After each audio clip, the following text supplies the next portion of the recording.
Okay, welcome to this lecture talking about how clients like packages. In the last lecture, we talked about keeping your options simple, like In-N-Out Burger. You want to keep them to 1, 2, and 3, but now we want to talk about 1, 2, and 3 packages. So clients like packages. They like to see all of the services that they'll get in a nice, tidy little bundle. And this creates actually a couple of nice advantages for you. First of all, it's easy to scale.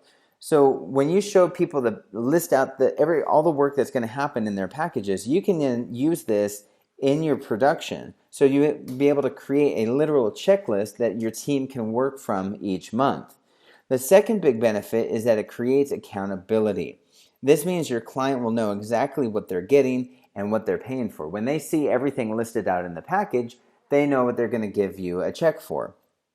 Also, it means that you'll know exactly what your team should be working on at any given time during the month when they're doing the work for your client. So it's a great way to create accountability, and this, of course, engenders trust. And we know that people do business with people they know, like, and trust, and this will lead to more referrals. That's what's great about it. It's one big benefit about having packages. What kind of packages you create are really based on the exact services that you want to offer. So let's say, for example, you really want to focus on social media.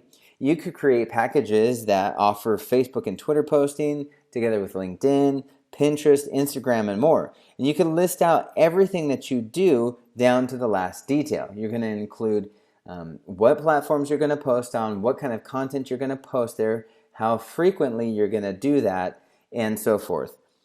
And some services, just to give you an example of some services that your company could offer, and again, this is something to think about as you're creating your offer now.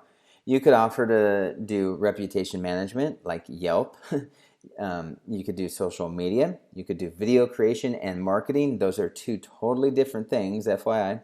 Blogging and other content creation that includes slide decks, PDFs, white papers, and so forth. You could do website development. You could do mobile websites. You can do SEO, search engine optimization, or of course you can do a combo of any and all of the above.